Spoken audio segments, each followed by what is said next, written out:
नमस्कार, आदाब। मेरा नाम कमर आगा है। आज के इस प्रोग्राम में हम बात करेंगे बिगड़ते हुए हालात जो हैं पश्चिम एशिया के। अ, जंग के बादल अभी भी मंडरा रहे हैं। अ, उसकी कई वजह है।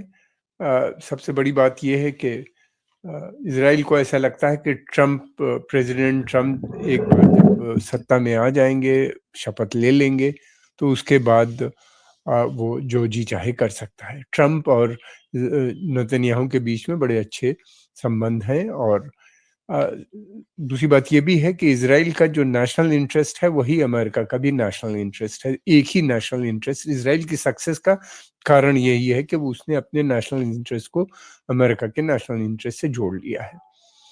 ईरान या शिया मलेशिया जितने हैं वो इज़राइल के भी दुश्मन हैं, अमेरिका के भी दुश्मन हैं। ईरान अगर कमज़ोर होता है तो इज़राइल का भी फ़ायदा होता है और अमेरिका का भी फ़ायदा होता है। इज़राइल का जो मकसद है उस क्षेत्र में अपना वर्चस्व बनाए रखने का, उसका फ़ायदा अमेरिका को होता है। तो इसलिए इन लोग के इंटरेस्ट है कि प्रेसिडेंट बाइडेन ने भी खुल के इज़राइल की सपोर्ट की थी, पैसे से भी, मिलिट्री से भी, आर्मामेंट से भी, हर तरीके की डिप्लोमेटिक सपोर्ट यूनाइटेड नेशंस में सब मुहैया थी। अब उनको लग रहा है कि प्रेसिडेंट ट्रंप अगर आएँगे तो उससे ज़्यादा सपोर्ट उनको हासिल हो पाएगी। हालात बुरे हैं, लगता है कि लेबनान में एक बार फिर से युद्ध हो सकता है। देखिए, इज़राइल का कहना ये है कि वो जो सीज़ फायर है उसको वो नहीं मानेगा, क्योंकि हिज़्बुल्लाह ने अभी तक अपने को डिसआर्म नहीं किया, अपने वेपन को सरेंडर नहीं किया है। अभी भी उसके पास वेपन है और इसलिए उन्होंने कहा कि वो जनवरी 26 जो डेडलाइन है लेबनान से विथड्रॉ करने की, इज़राइल का कहना ये है कि वो नहीं करेगा। और बल्कि वहाँ पे उनके जो डिफेंस मिनिस्टर हैं, उनका तो कहना ये है कि वो अब नॉर्थ ऑफ लिथानी रिवर तक जाएंगे, यानी आगे और बढ़ेंगे।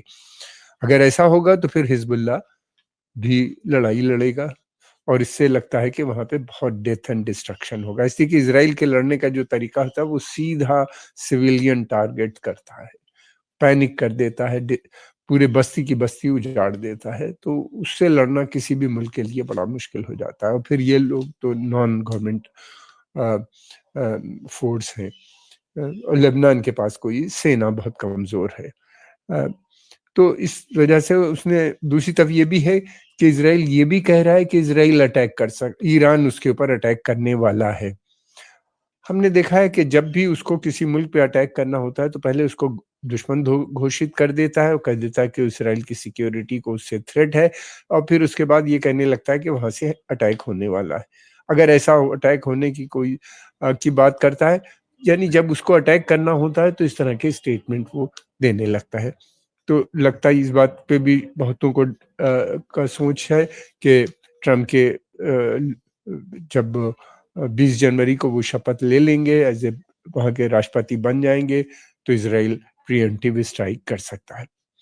दूसरी तरफ ये भी जो रिपोर्ट अमेरिका से आ रही हैं, वो भी इस बात को सजेस्ट करती हैं कि प्रेसिडेंट ट्रम्प भी इस बात को कंसीडर कर रहे हैं, सोच रहे हैं कि ईरान के अंदर न्यूक्लियर इंस्टॉलेशन के ऊपर अटैक करने की। इसके मतलब ये है कि वहाँ पे एक जो उनका ग्रुप है, जो उनकी कैंपेन में उनके साथ थे जो लोग, या जो उनकी पोजीशन अब बनेंगे, वहाँ तो पहले ही डिक्लेयर हो जाता है कि कौन सेक्रेटरी ऑफ स्टेट बनेगा, तो कौन पेंटागन संभालेगा, तो कौन डिफेंस मिनिस्ट्री, यानी और कौन, अलग अलग पोर्टफोलियो पहले से ही तय हो जाते हैं। प्रेसिडेंट बनने के बाद उनको अपॉइंट कर दिया जाता है। तो ये टीम काम करने लगती है पहले ही कि क्या-क्या करना है। तो वो उस टीम इस बात पे गौर और फ़िक्र कर रही है कि ईरान पे अटैक करने के लिए। उनके बहुत से ऑप्शंस होते हैं, मिलिट्री डिप्लॉयमेंट होगा, उसके अलावा फिर ये भी होगा वेपन का डिप्लॉयमेंट, कहाँ से अटैक हो सकता है, किस प्रकार का अटैक किया जाए। इसी के ये तो कहने की बात है कि न्यूक्लियर इंस्टॉलेशन पे अटैक के मतलब ये है कि फुल फ्लेज्ड अटैक होता है। बहाना न्यूक्लियर का होता है। तो ये भी है। और अगर दूसरी तरफ ये भी है, इस लोगों ऐसा लगता है कि अगर अमेरिका ने अटैक नहीं किया तो इज़राइल भी कर सकता है। इसलिए कि इज़राइल या नेतन्याहू बहुत अच्छी तरह से जानते हैं, अगर वो एक बार एंगेज हो जाते हैं, अटैक कर देते हैं, तो ईरान ने कहा है कि वो भी उसका जवाब देगा और फुल फ्लेश वार उसको होगी, वो इज़राइल के ऊपर खुल के हमला करेगा। इज़राइल के ऊपर और अमेरिकन एसेट्स, अगर अमेरिकन ज्वाइन करेगा तो अमेरिकन एसेट्स के ऊपर भी करेगा, तेल की सप्लाई को डिस्टर्ब करने की भी कोशिश करेगा।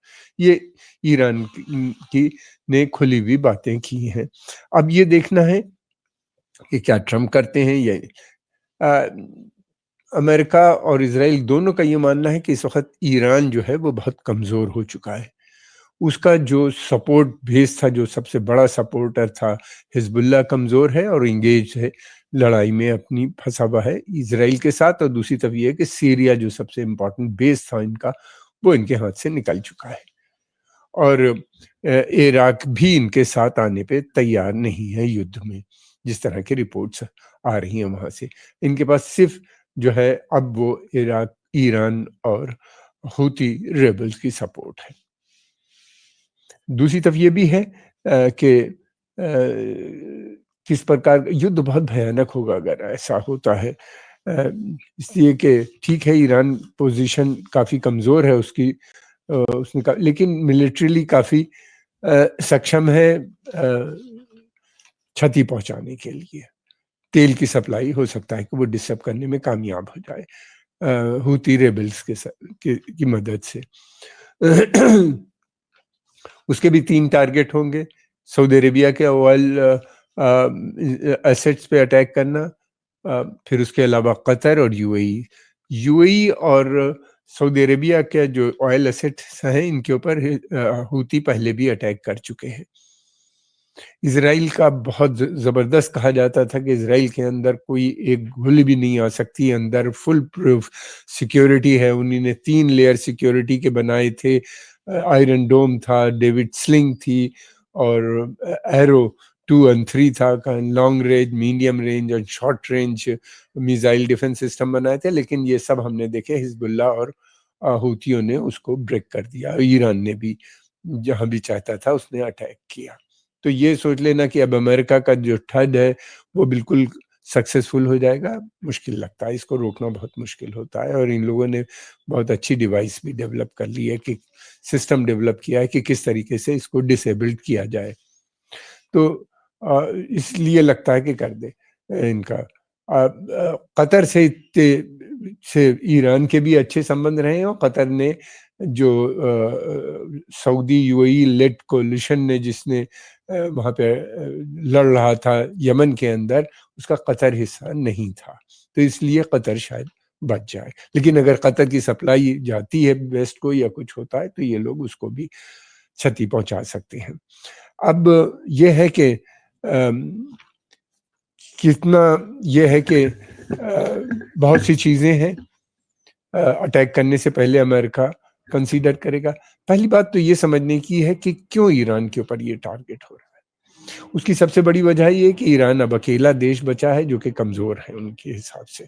और दूसरी बात ये है कि ईरान अगर एक बार फिक्स हो जाएगा तो उनका पूरा वर्चस्व, उनका पूरा दबदबा, उनका पूरा कंट्रोल पश्चिमी एशिया पे हो जाएगा तेल के ऊपर, यानी सेंट्रल एशिया और वेस्ट एशिया दोनों के तेल पे उनका। देखिए तेल जो सारा जो कुछ भी ताना बाना है युद्ध का, वो सब कुछ उसके मेन कारण, या इजराइल को इतनी सपोर्ट अमेरिका देता है उसका मेन कारण तेल है। जो और इजराइल तेल को प्रोटेक्ट करने में उनकी मदद करता है। जो भी अमेरिकन फॉरेन पॉलिसी या के खिलाफ विरुद्ध होता है, इजराइल उसको अपना दुश्मन घोषित कर देता है और उनसे लड़ाई लड़ता है और उनको फिक्स कर देता है। और अमेरिका उसकी मदद करता है, लेकिन ईरान बड़ा टारगेट है तो दोनों मिलकर उसको कर सकते हैं।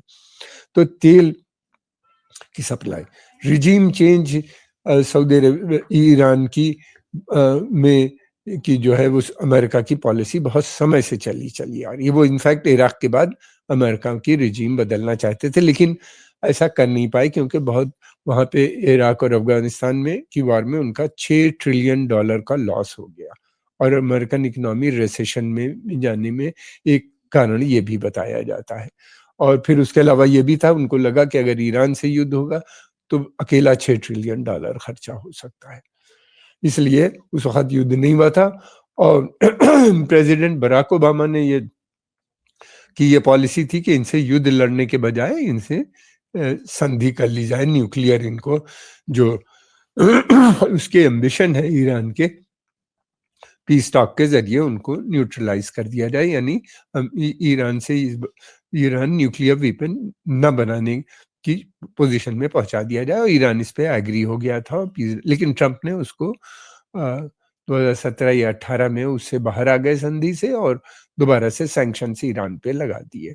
तो अब ये है कि ईरान के ऊपर उनको लगता है कि ईरान जो है एक बड़ी, कई वजहें हैं। एक तो सेंट्रल एशिया उनका खास वो है, सेंट्रल एशिया को वो जो के ऊपर जो देश हैं, ताजिकिस्तान, उज़्बेकिस्तान, तुर्कमेनिस्तान और किर्गिस्तान और इस तरह के जो देश हैं, वहाँ के ऊपर जो 4-5 देश हैं, उनके ऊपर उनके घनिष्ठ संबंध जो है वो रशिया के साथ है। और यूक्रेन वॉर में इनको लग रहा था कि रशिया जो है वो कमज़ोर हो जाएगा और ये पूरा रीजन निकल आएगा, और जिसके ऊपर जिससे अमेरिका के अच्छे संबंध हो जाएंगे। और दूसरी बात ये कि तेल के बड़े भंडार भी पाए जाते हैं, खासतौर से तुर्कमेनिस्तान और कजाकिस्तान में। और यहाँ से तेल की सप्लाई चाइना भी जाती है। तो अमेरिका का प्लान ये है कि इस सप्लाई को कट करके वाया ईरान इनको पश्चिम ये जो पर्शियन गल्फ का रीजन है वहां से लिया जाए, बजाय रशियन पाइपलाइन में जाने के, रशिया जाने के, इस तरफ से हो जाए। प्लान बहुत बड़ा है उनका ये, लेकिन इस पे वो काफी समय से काम कर रहे हैं। कि अफगानिस्तान के भी युद्ध में एक बड़ा वजह यह थी कि Turkmenistan, Afghanistan, Pakistan, India pipeline लाने की बात कर रही थी। उस समय यूनिकॉल से वो लोग कंपनी थी जो इस प्रोजेक्ट को आगे बढ़ा रही थी, मगर ये कि वो प्रोजेक्ट चल नहीं पाया, यूनिकॉल कंपनी फेल हो गई, तालिबान की की लड़ाई हो गई अमेरिका से, उल्टा हो गया हिसाब, इसलिए नहीं। लेकिन अब उनको लगता है कि तालिबान की हुकूमत दोबारा से जो आई है उस पर उनके एग्रीमेंट्स हैं बहुत से, और बहुत से सीक्रेट एग्रीमेंट्स हैं, तो उसका पता नहीं। दूसरी बात ये भी है कि अगर ईरान कमज़ोर होता है तो जो ईरान रशिया चाइना एक्सिस है, ये एक्सिस भी कमज़ोर हो जाएगी, और ब्रिक्स में को भी एक बड़ा सेटबैक लगेगा। फिर अरब देश जो है वो ब्रिक्स को ज्वाइन नहीं करेंगे। ईरान अगर जाएगा भी तो उसकी जो बार्गेनिंग कैपेसिटी है या उसकी जो स्ट्रेंथ है वो कमज़ोर हो जाएगी, इसलिए ब्रिक्स भी बहुत इंपॉर्टेंट है। दूसरी बात यह कि अगर ईरान कमज़ोर होता है तो ये शिया मलेशियास जितने हैं ये भी कमज़ोर हो जाएंगे और इनसे लड़ना आसान होगा, इनको हमेशा के लिए न्यूट्रलाइज कर दिया जाएगा। तो ईरान की जिसको ये कहते हैं प्रॉक्सी ने उसको वहाँ से छुड़ाया, और ये मूवमेंट हिजबुल्लाह का मिलिटेंट मूवमेंट जो है हिजबुल्लाह से पहले भी था, अमल लड़ाई लड़ रही थी, फिर उसके बाद हिजबुल्लाह आ गए। तो ये मूवमेंट ये तीनों मूवमेंट बहुत पुराने हैं, यानी ईरान के रिवॉल्यूशन से पहले से हूती कि अटैक करते रहे हैं या अपने को असर्ट करते रहे हैं। इमाम कोई ना कोई, जब एक इमाम हट जाता था तो दूसरा इमाम लिए आते थे और फिर उसके अंडर ये लोग संगठित हो जाते थे। तो इस तरह से इनकी लड़ाई तो ये ईरान के लिए नहीं बल्कि अपने लिए, और ईरान ने इनको खुल के जो सपोर्ट दी तो उससे इनकी स्ट्रेंथ बढ़ गई, टेक्नोलॉजी इनको हासिल हो गई। तो ये जो है इस तरीके से इनका लगातार कॉपरेशन भी बना रहा, ईरान को भी इनसे मदद मिलती थी। और ये तो ये सोच लेना कि शिया मलेशिया खत्म हो जाएंगे, हाँ टाइम बीइंग हो सकता है कि हो जाए। जैसे कि शियों के पास ऐसा लगता है कि वो इराक में मेजॉरिटी में है, मगर ये कि वहाँ के ऊपर उनकी हुकूमत वीक है, इसलिए कि जो युद्ध हुए थे दो बड़े गल्फ वार हुई थी, फर्स्ट एंड सेकंड, उसके बाद से कमज़ोर हैं, आपस में लड़ाइयाँ हो गई हैं, तो दोबारा से इराक संगठित नहीं होने दे रहा। अब ये फिर उसके बाद जब वो अटेम्प्ट करते हैं तो कुछ ना कुछ, कभी इसराइल कभी अमेरिका उन पे अटैक करता है। लेबनान में भी वो चाहते हैं, और लेबनान में भी चाहते हैं कि अमन शांति रहे ताकि शिया डेवलप हो सकें, वो भी नहीं। और शिया जो है इन सभी देशों में काफ़ी अंडर डेवलप हैं, काफ़ी पिछड़े में हैं सैकड़ों साल से। तो वो ये अपराइजिंग है, शिया अपराइजिंग अमेरिका इसराइल के खिलाफ। और अमेरिका इसराइल के खिलाफ इसलिए है कि अमेरिका इसराइल जो वहाँ पे हुकूमतें हैं वो उनके ऊपर जुल्म करती हैं, ये उन लोगों का मानना है। और ये जो है, ये जो भी है वहाँ पे गवर्नमेंट इनकी आती है, इनकी पॉलिसी ये है कि इंक्लूसिव गवर्नमेंट बनाओ, मिल के सब कोई साथ चले। अमेरिका इज़राइल का जो वर्चस्व है, ये इनका नस्बुल ऐन, यानी ये इनका मेन ऑब्जेक्टिव है कि अरब यूनिटी होनी चाहिए, सब मिल के रहें, शिया सुन्नी जो डिस्प्यूट है वो ख़त्म होना चाहिए। ये सब बड़ी बातें हैं, कहाँ तक होगा ये कहना मुश्किल है, लेकिन ये ज़रूर है कि ऐसा लगता है कि आने वाले समय में एक बड़ा युद्ध की तैयारियां इजराइल कर रहा है और अमेरिका भी उसके साथ खड़ा नजर आता है। हम आपके आभारी हैं, आपने समय निकाल के देखा। अगर आपको पसंद आए तो इसको लाइक कीजिए, सब्सक्राइब कीजिए और आगे प्रमोट भी कीजिए। देखने वालों की संख्या कम है, हम आपसे, हमारी रिक्वेस्ट है कि इसको प्रमोट भी करें और औरों के पास भी भेजें। आपका बहुत बहुत धन्यवाद।